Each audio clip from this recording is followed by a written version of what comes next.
Ganda, no? Bibigyan natin na ngayon. Sipag, eh, no? Driver siya, eh, no? Move it, eh, no? Mga artista, eh, oh. Artista yata ito, eh. Ang ganda niya, tapos yung driver. Di ba? Ang ganda mo. Ang sipag niya. Sipag ni ate, eh. Kala ko walang walang higit na Babae. babae. Meron din pala. Pwede pala. May bibigyan natin yun. Artista yata yan. Hindi? Gusto mo yun? Mga artista, eh. Parang nga siyang artist. Isang artista siya, oh. Para siya sa Alexa Ilacan. Walang kaarte-arte sa katawan, eh, no? Yan pati siya sa ikaw. Movie rider. Galing, ah. Parang siya si Max Cabin. I-trending to. Tumawag to trending daw pag pinost to. Video na to. Diba? Dito siya ngayon sa McDo. Tingin. Wala siyang yan. Kahit maganda. Oo, kung ang trabaho. Hanggat ang trabaho niya. Hindi siya mahina. Hindi siya mahina. Mamaya interviewin natin. Sabihin natin na.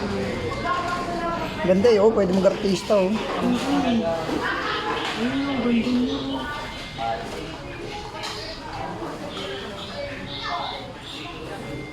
Mamaya. Interviewin natin mamaya, eh. Sipag, eh. Pag nandito siya, tsaka hindi siya nahina. Oo. Mag-driver siya. Ganda mo. Yan yung mga dapat pinapangasawa nyo, Paps. Diba? Oo, yung mga ganyan. Yan yung dapat. Walang arte sa katawan niya, mga Paps. Ano siya si Alexa Ilacan? May ano siya siguro, order ng abono. Ang ganda niya. Ang ganda niya. Ang ganda niya. Ano siya si Alexa Ilacan? Pwede siya pang artista. Guys, ito naman yun. So, nakinila kung anong trabaho niya. Sino naman mga na-deliveran niya? Swerte niyo guys. Sana kami mag-deliveran kami pag kami mag-deliver ng movie. Kung ganyan magde-deliver sa akin, araw-araw mo order. Talaga? Oo, sigurado yan. Oo, kasi may ano naman yun, no? Number ba yun? Oo. Pwede yun. Kahit doble pa yung bayad, no? Subukan ko, tawagin ko ito, mga. Hilingon yan. Ate! Oh, di ba?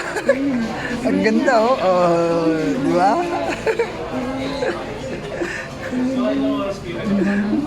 Naiya. Naiya tuloy. Naiya, tinawag. Naiya.